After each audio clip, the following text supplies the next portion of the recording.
ایک عجیب قسم کا شبہ یہ ڈالا جا رہا ہے یا ڈال دیا گیا ہے، اور چونکہ سوشل میڈیا کا زمانہ ہے، جس شخص کی بات 10 بندے بھی سننے والے نہیں تھے وہ بیہودہ باتیں، بے بنیاد باتیں، بے دلیل باتیں کر کے اپلوڈ کر دیتے ہیں، چاہتے ہوئے یا نہ چاہتے ہوئے کثیر تعداد تک وہ لغویات پہنچ جاتی ہیں، وہ خرافات پھیلتی ہیں جو لامحالہ بعض ذہنوں کو تشکیک کی گرد کے ذریعے خراب کرتی۔ ان میں سے ایک یہ ہے جو بات کہی جاتی کہ امام حسین علیہ السلام یا دیگر اہل بیت اطہار کے نفوس قدسیہ جن کی شہادت ہوئی، یہ امر نفس انسانی کے قتل کا امر ہے، یہ فعل حرام تو ضرور ہے مگر اس کو کفر قرار نہیں دیا جا سکتا۔ اب یہ ایک آپ یوں کہہ لیجئے ایک علت قائم کر کے در حقیقت یزید اور اس کے حواریوں کو اور دشمنان اہل بیت کو تحفظ دینے کی کوشش کی جا رہی۔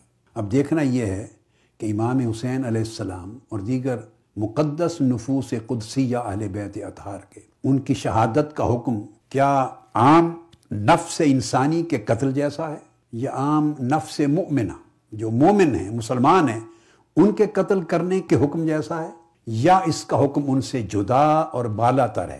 اسی طرح یہ شبہ بھی کیا جاتا ہے کہ واقعات کربلا اور اہل بیت نبوی اور اطرت رسول صلی اللہ علیہ وآلہ وسلم کی اہانت اور بے حرمتی کے واقعات، ان میں بہت کچھ من گھڑت ہے، قصے ہیں، کہانیاں ہیں، یہ تاریخی واقعات ہیں، اور تاریخی روایات میں بڑی کمی بیشی ہوتی ہے، اصل حقیقت کا پتہ نہیں چلتا، لہٰذا اس کے اوپر شدت کے ساتھ کوئی حکم قائم نہیں ہونا چاہیے۔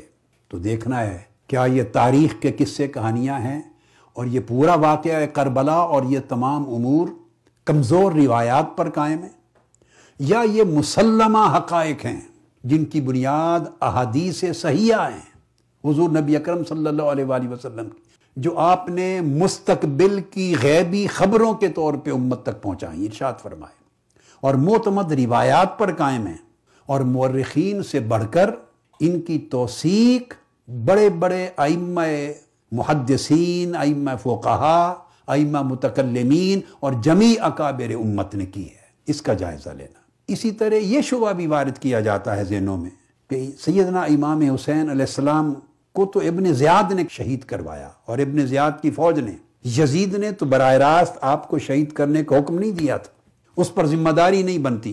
تو اس امر کا جائزہ لینا ہے کہ کیا یہ ذمہ داری قتل حسین کی صرف ابن زیاد اور اس کی کوفی فوج پر ہے یا براہ راست یزید ذمہ دار ہے؟ اور یہ جائزہ لینا ہے کہ کیا یہ یزید کے حکم سے، ایما سے، مرضی سے اور منصوبہ بندی کے ساتھ ہوا تھا یا نہیں۔ اور اسی طرح یہ پہلو بھی یزید کا عمل اور اس کا کردار کیا ہے، اور وہ لعن اور تکفیر کا مستحق ہے یا نہیں، اور اس کا 3 سالہ جو 4 سالہ دور حکومت ہے اس کے نمایاں خد و خال کیا ہے، اور اس کی روشنی میں وہ کہاں کھڑا ہے۔ پھر جب یزید کا جگہ متعین ہوتی ہے تو اس کے حواری کہاں کھڑے ہیں، اس سے ہمدردی رکھنے والے کہاں کھڑے ہیں، اس کی حفاظت کا، اس کے ایمان کے تحفظ کا اہتمام کرنے والے کہاں کھڑے ہیں، اور اس سے وفا کر کے اہل بیت اطہار کے ساتھ جفا کرنے والے کہاں کھڑے ہیں۔ اور وہ یزید کے اعوان و انصار جنہوں نے نہ صرف نواسہ رسول کو شہید کیا، پوری اطرت رسول کو شہید کیا، ان کے مقدس لاشوں پر گھوڑے دوڑائے، ان کے سر کاٹ کر نیزوں پر چڑھائے، کوفے کے بازاروں میں انہیں گھمایا، اور سیدہ زینب اور سیدنا امام زین العابدین سمیت پورے قافلہ اہل بیت کو قیدی بنایا، انہیں زنجیروں میں جکڑا، بیڑیاں پہنائیں، اور جنگی قیدیوں کی طرح قافلہ بنا کر انہیں کوفہ سے لے کر دمشق تک چلایا گیا، اور پوری دنیا کو دکھایا گیا یہ ہے مسلمانوں کے نبی اور رسول کی اطرت، یہ سر ہے اس حسین کا جو نبی کے کندھوں پہ سواری کرتا تھا، یہ سارے سر ہیں رسول پاک کے، ان شہزادوں کے، ان کی اہل بیت کے، ان کی اطرت کے، جن کے حقوق کی پاسداری کا اللہ کے رسول نے حکم دیا تھا، اور ان کے حق کے حرمت کو قرآن مجید کے حق کے ساتھ جوڑا تھا، یہ فرما کر کہ قیامت کے دن حوض کوثر پر بھی میرے پاس قرآن اور میری اطرت اکٹھے وارد ہوں گے۔ یہ ہے وہ اطرت رسول، اور یہ ہے وہ تخت دمشق، یہ ہے یزید کی قوت، یہ ہے وہ ظالم، وہ جابر حکمران جس کی سرکشی کی ہے، بغاوت کی ہے. اب بغاوت کرنے والوں کا حشر یہ ہوتا ہے. یہ میسج دیا امت کو تاکہ لوگ خود فیصلہ کریں کہ وہ آئندہ حق کا ساتھ دینا چاہتے ہیں یا طاقت کا. اس امر کا جائزہ لینا چاہیے کہ کیا یہ جائز ہے یوں سوچنا کہ جب شہادت امام حسین کا معاملہ آئے اور قاتلین حسین کا معاملہ آئے اور یزید کا معاملہ آئے اور اس کے اعوان و انصار کا معاملہ آئے تو ہم اس کو اس طرح سوچیں کہ آپ کو شہید کرنے سے تو کوئی شخص کافر نہیں ہو جاتا، چونکہ انسانی نفس کا قتل حرام فعل ضرور ہے مگر یہ باعث کفر نہیں ہے کہ بندہ اس سے کافر ہو جائے. معاذ اللہ، استغفر، انا للہ و انا الیہ راجعون. اور یہ باتیں ٹی وی چینلز پہ کہی جا رہی ہیں، اپلوڈ کی جا رہی ہیں، نوجوان نسل کے ذہنوں کو برباد کیا جا رہا ہے. اور 1400 سال سے متصلاً مسلسلاً جو ایمان اور عقیدت کا رشتہ ہمیشہ سے چلا آ رہا ہے اور جس پر ائمہ امت نے ہمیشہ تعلیم و تلقین دی ہے، اس کو کاٹ دیا جائے. امام عالی مقام کو لا کے ایک نفس انسانی کے مقام پہ کھڑا کر دیا جائے. اطرت رسول کے قتل کو عام نفوس انسانی کے قتل کے برابر ٹھہرا دیا جائے اور تولا جائے کہ قتل سے بندہ کافر نہیں ہوتا. اس کا جائزہ سب سے پہلے قرآن مجید سے لیتے ہیں. شہادت امام حسین کے حوالے سے حکم قائم کرنے کا مسئلہ نفس انسانی کے قتل کا حکم کیا ہے یہ نہیں ہے، اذیت رسول کا مسئلہ ہے. اذیت رسول، رسول کو اذیت پہنچانا کفر ہے. آیا سیدنا امام حسین علیہ السلام اور اہل بیت نبوی اور سیدہ کائنات کے لخت جگر ان کو یہ اذیت پہنچانا اذیت رسول ہے یا نہیں؟ اور اگر رسول پاک صلی اللہ علیہ وسلم کو یہ ایذا ہے، اذیت پہنچانے کا عمل ہے، تو اس کا حکم کیا ہے؟ قرآن مجید میں اللہ رب العزت نے فرمایا، ایمان والو جب تک رسول پاک صلی اللہ علیہ وسلم تمہیں اپنے گھر کھانے کی دعوت نہ دیں تو آپ ان کے گھروں میں داخل نہ ہوا کریں. اور فرمایا کہ جب وہ تمہیں دعوت دے دیں حضور نبی اکرم صلی اللہ علیہ وسلم تو پھر گھروں میں داخل ہو سکتے ہو. فَإِذَا طَعِمْتُمْ فَانْتَشِرُوا. دوسری بات فرمائی، جب کھانا کھا چکو تو پھر فوراً واپس چلے جاؤ، بیٹھے نہ رہو. وَلَا مُسْتَأْنِسِينَ لِحَدِيث. آپس میں گفتگو کرنے میں مشغول نہ رہو کہ آقا علیہ الصلوۃ والسلام تمہارے چلے جانے کا انتظار کرتے رہیں. اب اللہ رب العزت نے فرمایا اِنَّ ذَلِكُمْ كَانَ يُؤْذِي النَّبِيَّ. تمہارا کھانے سے فارغ ہو کر دیر تک میرے محبوب کے گھر میں بیٹھے رہنا، لا محالہ جب تک تم لوگ بیٹھے رہو گے وہ بھی تمہارے ساتھ بیٹھنے پر مجبور ہوں گے، تمہیں چھوڑ کے اندر نہیں جا سکتے، وہ بھی ساتھ بیٹھیں گے. یہ عمل میرے نبی کو اذیت دیتا ہے. کیا کیا عمل، کیا کیا فعل، کیا کیا کام ایسے ہیں جو حضور علیہ السلام کے لیے اللہ کی زبان میں اذیت دے رہے ہیں. ایک تو بلائے بغیر آپ کے گھروں میں داخل ہونا نبی کے لیے اذیت دیتا ہے، مت جاؤ. کھانا کھانے کے بعد بیٹھے رہنا کہ آپ انتظار کریں تمہارے جانے کا، یہ میرے محبوب نبی کو اذیت دیتا ہے. فَيَسْتَحْيِي مِنْكُمْ. انہیں حیا آتی ہے کہ وہ تمہیں خود فرمائیں کہ اب چلے جاؤ. وَاللَّهُ لَا يَسْتَحْيِي مِنَ الْحَقِّ. مگر اللہ کو کوئی شرم نہیں کہ تمہیں حق بات سمجھائے، اس لیے میں حکم دے رہا ہوں. اللہ پاک فرماتے کہ کھانے کے بعد چلے جایا کرو. دو باتیں. پھر فرمایا وَإِذَا سَأَلْتُمُوهُنَّ مَتَاعًا فَاسْأَلُوهُنَّ مِنْ وَرَاءِ حِجَابٍ. پھر جو ازواج مطہرات ہیں وہاں بیٹھے ہوئے کھانے کے دوران تمہیں کسی چیز کی حاجت ہو، ضرورت پڑے اور آپ مانگنا چاہیں تو پردے کے پیچھے سے سوال کریں، سامنے سے سوال نہ کریں. تو اگر سامنے سے سوال کر دو گے اپنی کسی حاجت کی طلب کرنے میں بھی، وہ بھی میرے نبی کو اذیت دے گا. اور یہ پردے کے پیچھے سے سوال کرنا تمہارے دلوں کے لیے طہارت کا باعث ہے. وَمَا كَانَ لَكُمْ أَن تُؤْذُوا رَسُولَ اللَّهِ. اور تمہارے لیے حلال نہیں کہ تم میرے رسول کو، اللہ کے رسول کو اذیت دو. اب اس کے ساتھ دوبارہ لفظ اذیت کو لائے، یعنی اگر پردے کے بغیر کوئی چیز مانگ لو گے یہ بھی میرے نبی کو تمہارا یہ فعل بھی اذیت دے گا. اور رسول کو اذیت دینا تمہارے لیے جائز نہیں.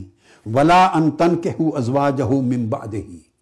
اور جب میرے محبوب صلی اللہ علیہ وآلہ وسلم کا وصال ہو جائے گا تو ان کی ظاہری حیات کے بعد ان کی کسی بھی زوجہ محترمہ سے شادی کرنا بھی حرام ہے. یہ بھی ان کے لیے اذیت کا باعث ہوگا.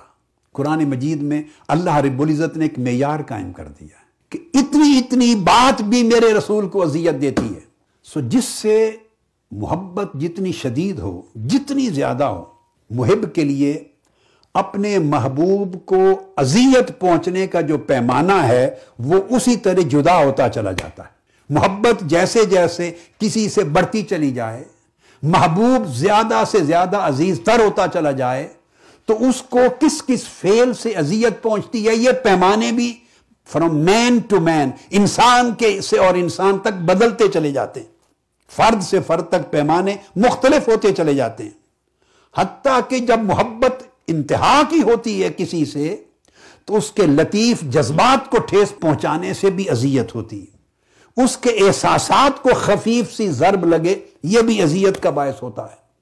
اس کی طبیعت پر اگر بوجھ لا دیا جائے، اس سے بھی اذیت ہوتی ہے. چہ جائے کہ کسی کو جسمانی اذیت دینا، کسی کو ذہنی اذیت دینا، کسی کو روحانی اذیت دینا، کسی کو مشقت میں ڈالنا، کسی کو قتل کرنا، ذبح کرنا، ٹکڑے کرنا، ان کے سروں کو کاٹنا، نیزوں پر چڑھانا، بے حرمتی کرنا، یہ تو وہ اعمال ہیں کہ جو اذیت کی آخری حد سے بھی آگے ہیں. کسی کو بھوک میں رکھنا، پیاسا رکھنا، کسی کے خیموں کو آگ لگانا، شہید کرنا، ان سے پانی بند کرنا، انہیں بے حرمت کرنا، انہیں قیدی بنانا اور پوری دنیا کے سامنے ان کی عزت و حرمت کو پامال کرنا، یہ افعال تو اس اذیت کا باعث ہیں جس کا آپ تصور نہیں کر سکتے. اللہ رب العزت نے تو پیمانہ یہ دیا ہے کہ اگر ان کی ازواج مطہرات سے، یعنی ادھر اطرت رسول کو بے پردہ کرنا، ان کے خیمے جلانا، ادھر قرآن کہتا ہے کہ بغیر پردے کے اگر تم نے اپنی حاجت کی چیز طلب کر لی، اس سے بھی اذیت ہوگی رسول کو. ادھر قرآن کہتا ہے رسول کی اجازت کے بغیر ان کے گھر میں داخل ہو گئے، اس سے بھی اذیت ہوگی. اور ادھر تم رسول کی اطرت کو اور ان کی شہزادیوں کو خیمے جلا کے، ان کے سر کاٹ کے، نیزوں پر چڑھا کر، بے پردہ کر کے اس پورے قافلے کو کوفہ اور دمشق اور شام کے بازاروں میں گواؤ. کمپیئر کر لیں. مسئلہ نفس انسانی کا قتل کیا ہے، حرام فعل ہے یا کفر، مسئلہ یہ نہیں ہے. مسئلہ رسول کی اذیت کا ہے. کس کس فعل سے رسول کو اذیت پہنچتی ہے، اس اذیت کا حکم کیا ہے. فرمایا اگر کھانے کے بعد دیر تک گفتگو کرتے رہو اور میرے رسول کو انتظار کرنا پڑے، وہ بھی اذیت ہے. وہ اذیت بھی گوارا نہیں. رسول کی وفات کے بعد ان کی ازواج میں سے کسی سے نکاح کر لینا اذیت ہے، اللہ کو وہ گوارا نہیں. آگے حکم آ رہا ہے کہ اگر رسول کو کوئی اذیت پہنچائے تو اس کا حکم کیا ہے. فرمایا ان الذین یؤذون اللہ ورسولہ.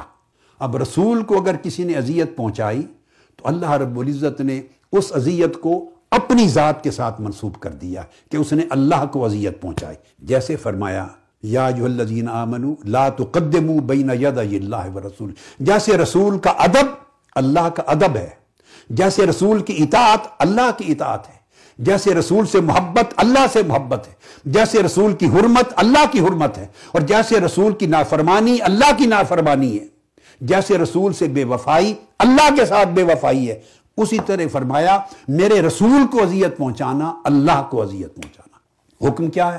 فرمایا لعنہم اللہ فی الدنیا والآخرہ. جو ظاہراً جو انسان کی اپنی سمجھ میں معمولی آتی ہے چیز کہ یہ چھوٹی سی چیز ہے، اس درجے کی بھی کوئی اذیت اللہ کے رسول کو پہنچائے گا تو فرمایا اللہ رب العزت نے، اللہ نے اس پر دنیا میں بھی لعنت کی اور آخرت میں بھی لعنت کی. تو دوسرا حکم یہ کہ اللہ رب العزت نے اس پر لعنت کی اور اس کو ملعون کر دیا. وَأَعَدَّ لَهُمْ عَذَابًا مُهِينًا. اور اس کے لیے انتہائی ذلت اور رسوائی پہنچانے والا عذاب مقرر کر دیا. انتہائی ذلت ناک، ذلت انگیز عذاب مقرر کر دیا. رسول کو اذیت پہنچانے والا براہ راست اس اذیت پہنچانے کے فعل کے ارتکاب سے کافر ہو گیا. شہادت امام حسین کو نفس انسانی کے قتل کے حکم کے دائرے میں نہیں دیکھا جائے گا، اسے رسول پاک کو اذیت پہنچانے کے حکم کے دائرے میں دیکھا جائے گا.